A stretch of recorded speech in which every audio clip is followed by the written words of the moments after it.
Welcome back to another Drawing in the Dark. My name is Levi Smith. I draw and tattoo for a living, and today we're drawing GI Robot. I'm really excited about this one.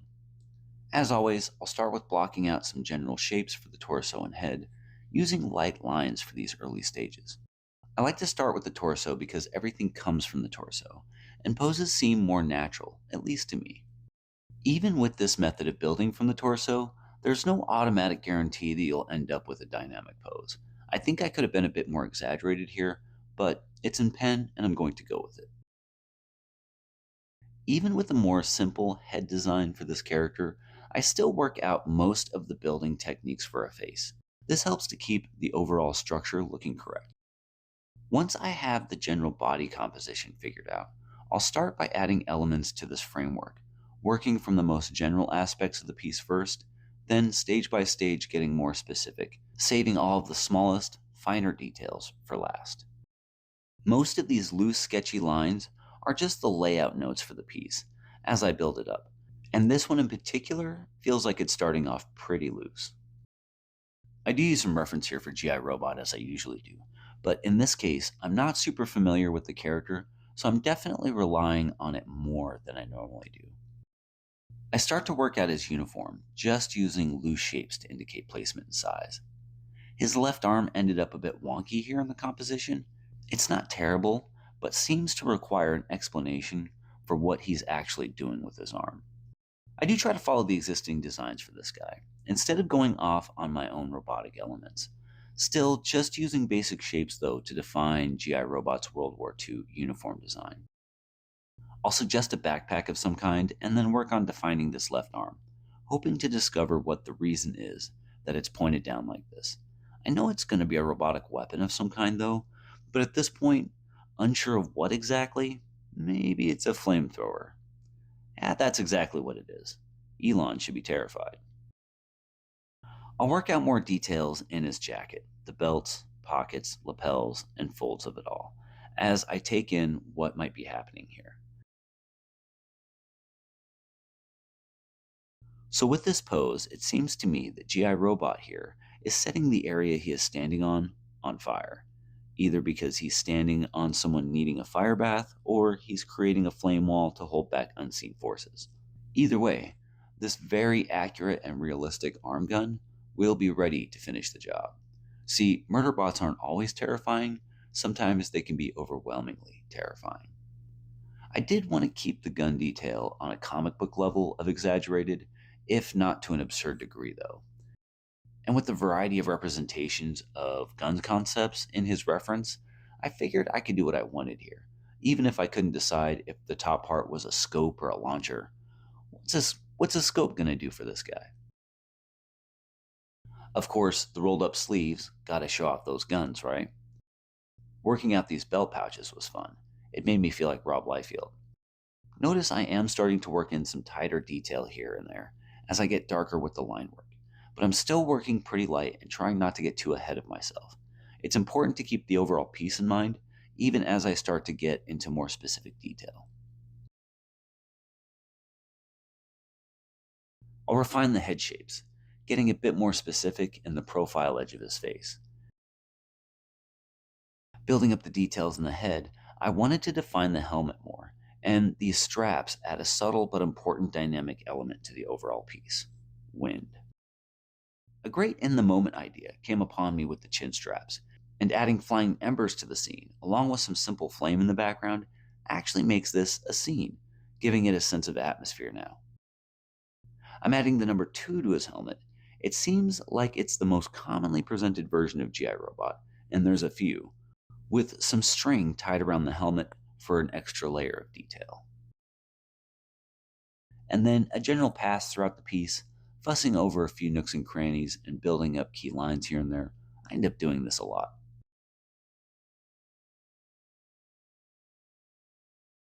This is the part of the process where I have everything mostly defined and need to start thinking about the lighting and contrast I want for the piece. As I think about that, I continue to fiddle around with the details until I see the lighting pattern I want to follow. I start drawing in light indications of where I'll put the shading, as well as darken lines to follow the chosen light source. coming from his whole left side.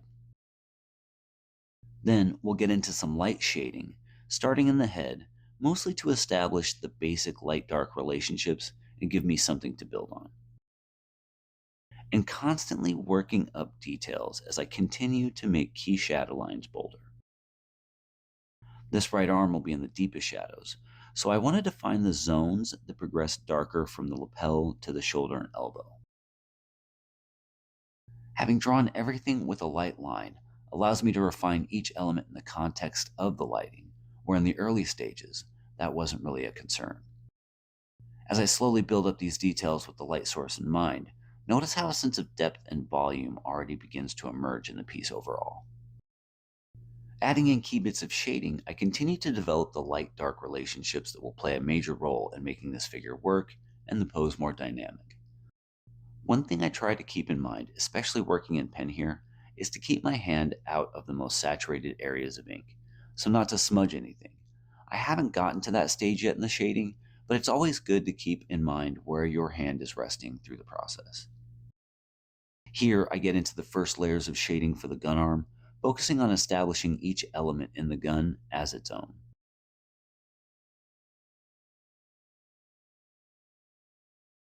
I kind of botched the perspective on the magazine and try to adjust it a few times before deciding it's a lost cause and move on. People probably wouldn't realize if I didn't point it out anyway. I do a quick hat shade over the entire gun arm to give a base tone that's darker than the rest of the figure. I don't go too far with it though, because there isn't any way to take anything back. I have to make sure that I don't get too ahead of myself with each pass of shading. From here, I'll take a minute to thank you for watching this far. Don't forget to drop a like and a subscribe on the video and channel, and maybe check out some of our merch using the various links in the description. We've got t-shirts, art books, art prints, and free comics to read online, so go check it out. But now back to the drawing.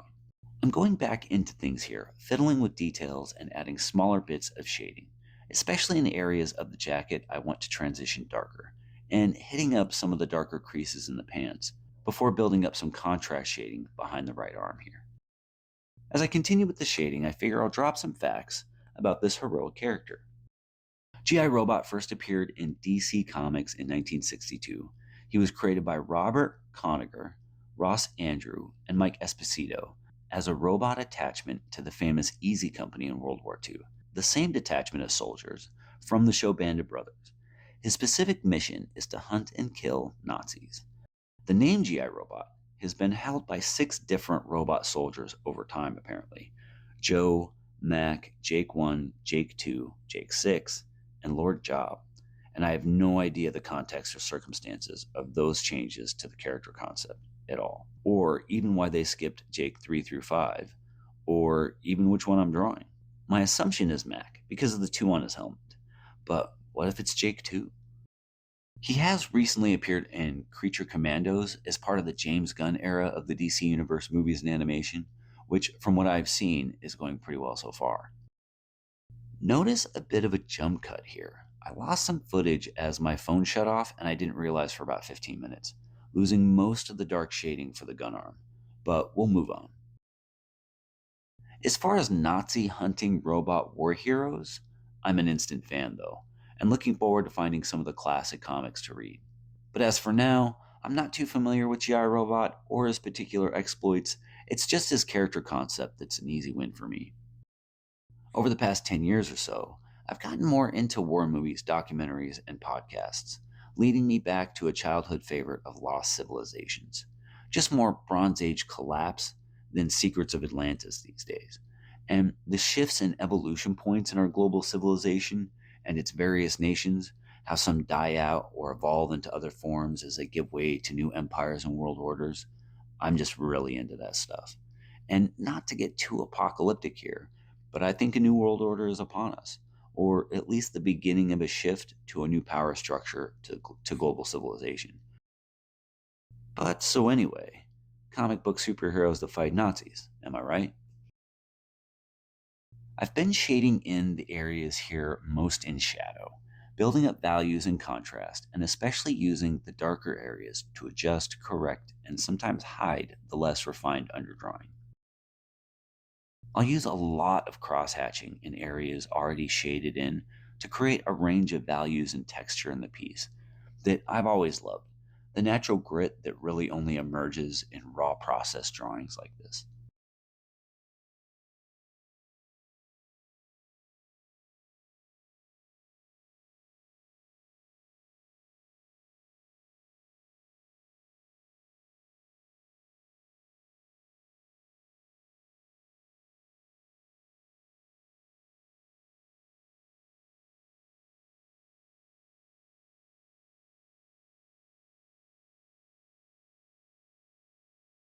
The simple suggestion of a backpack earlier allows me to shade around his head, giving a contrast point of focus, directing the eye to his face, the most relatable part of any figure drawing.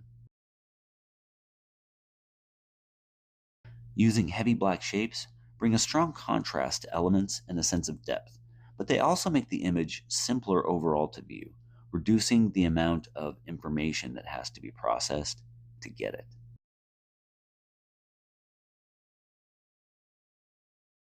And there's an especially effective technique in comics. Todd McFarlane said it best: when in doubt, black it out. Though it's important to use that approach with knowledge, especially about light, contrast, shape, depth, form, to be able to play with these tools of illusion effectively, knowing where and how much black to use before things get confusing. I want the shadows behind his head to be nice and dark, and under his chin as well. I keep building up the shading in the neck more, suggesting detail instead of adding any. Getting darker with the shadow in the head really helps to show the plane of the form as a volume, showing the dimensions of the helmet as well as the head and their relationship to each other for a nice dramatic effect.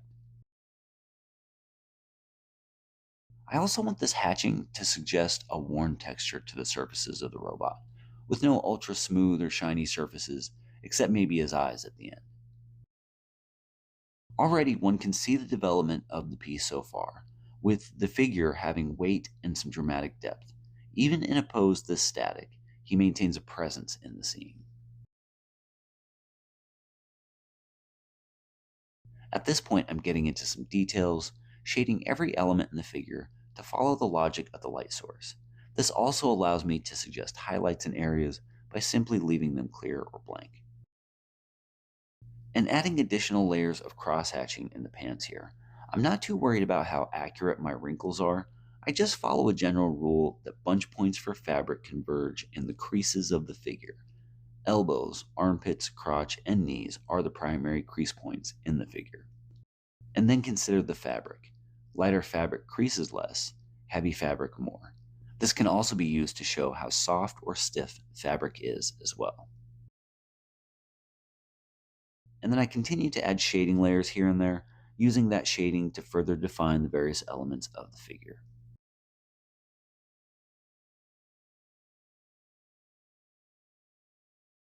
This can be a particularly fun stage of the piece, just fussing on the look overall.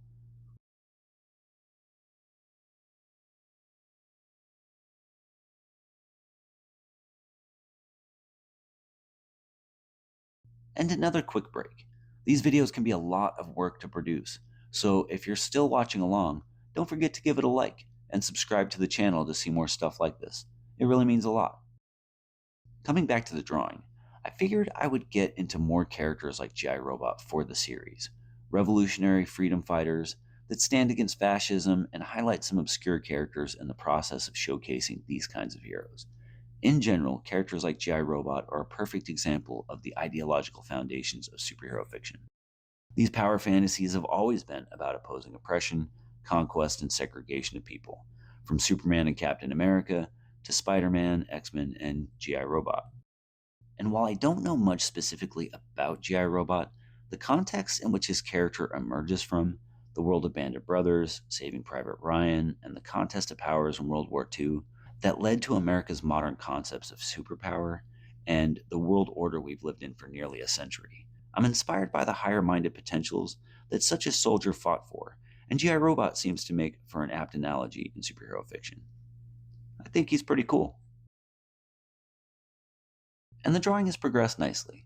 I'm still neck deep in the building up of shadow and texture, layering in different values of shading with a generally sloppy hatch method, trying to move quickly through the piece to a point of completion. As mentioned before, this approach of shading with the layers of lighter hatching, building it up slowly and not going into heavier tones or blacks until much later, comes from a need to not do anything that might need significant correcting, especially with pen. This keeps the piece predictable in its development toward a reliable outcome. It's not the best or only way to go about drawing something, but it has worked for me in these sketchbook exercises, as well as for my tattooing work. But while I'm in the process, I just try to work the piece as best I can in the context of the goal. And I've always enjoyed watching artwork come together. There always seems to be a hidden story in the process and iteration of a painting or illustration that I intrinsically enjoy. The part of the piece that is often lost or unknown to the general viewer, the creation and birth of something new. So, with that, I'll continue to scratch out more shading, darken the deeper shadows, and enjoy the process.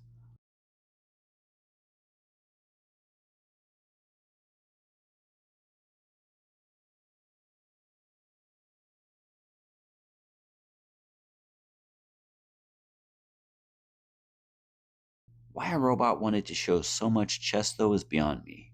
Maybe it's to show a bit of metal for intimidation.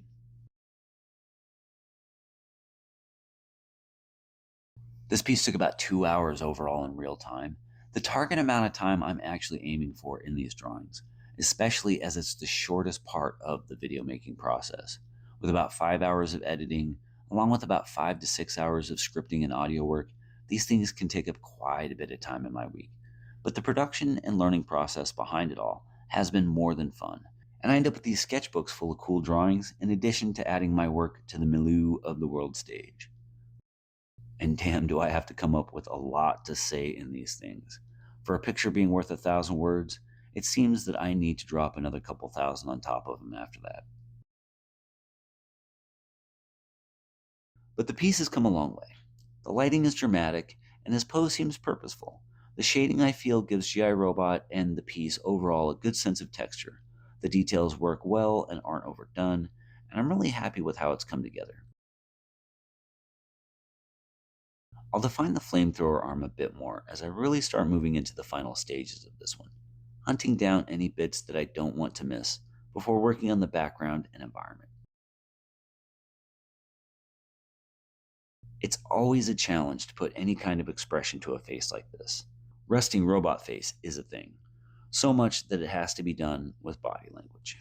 And even with a pose that isn't the most dynamic, the scene can still take on a powerful quality with attention to other aspects that can be dynamic, and even enhancing the impact of the drawing by having a less than obvious contrast between static and dynamic elements in the piece overall, establishing a sense of relativity that the viewer may not always pick up on directly, but respond to nonetheless.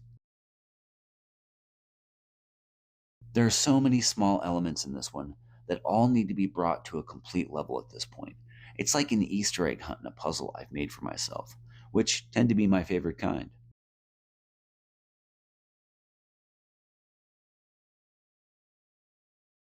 And because once I sign the piece, I won't ever touch it again, which this isn't a general rule for my work, but a definite one for these sketchbook exercises. I don't want to modify the piece outside of what I've done for the video as a way to preserve the integrity of the art and this process.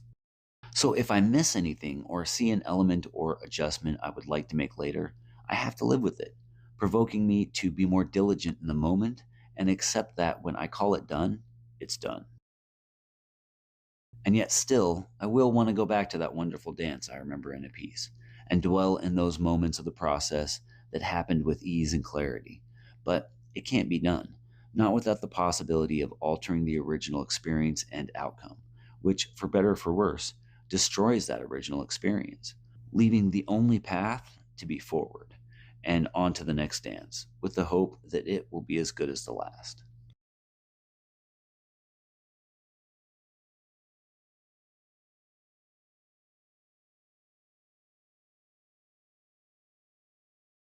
And so I finally get to working on the background again, shading in the space around the flames that I drew in earlier, if they can be called flames. I did make that decision intentionally, though, not getting too precious with the flames and their shapes, allowing them to be suggestions that fall to a distant, almost out of focus point in the background, not competing with the figure in detail, intensity, or presence, which reinforces the primary aspect of the piece, GI Robot. With that intent, I'm trying to keep the hatching here as light as the pen will allow to build a sense of shadow in the distance. I did want to go super heavy with this environmental shading at first, but knew it would take a long time and possibly throw off the balance of my composition, so it's this way instead. As I said before, I really like how this one turned out. It even captures a sense of style I would like my future comic book project to take on. The level of grit and detail here is something I just like seeing in my work, and it's so hard to keep that spontaneity in a piece that gets redrawn and refined in the typical comic production process, boiled down to its cleanest version. I'd like something more like this, honestly.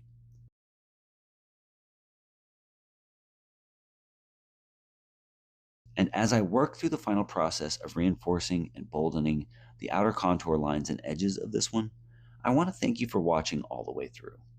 And don't forget to hit that like button. In the scope of future projects, I'll be doing a handful more of these character sketches, working out my format for these in the scripting process and production design, before moving back into the playing card design project, which I am looking forward to as I continue to build a new routine in my tattoo work and video production endeavors. And I've got more about that on the Patreon.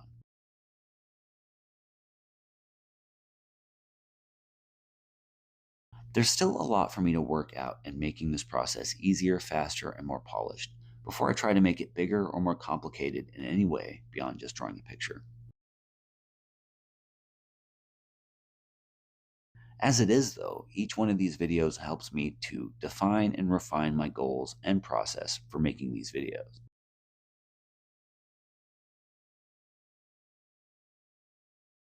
And I really appreciate any and all feedback I can get to improve and develop this channel and this kind of content online. And this is pretty much it for another exciting episode of Drawing in the Dark. I hope you've enjoyed it, especially if you've gotten this far. Don't forget to like and subscribe, as well as any questions, comments, or threats you may want to leave for me below. I welcome it all.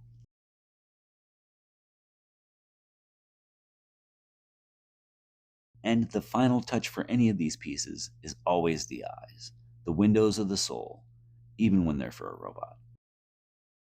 Links are in the description for merch, socials, website, and Patreon page, where you can get exclusive and early access to videos, projects, and behind-the-scenes action for Jade Monkey Productions. I'll be back next time to draw V for Vendetta and talk about the character before Anonymous and all the memes. See you then.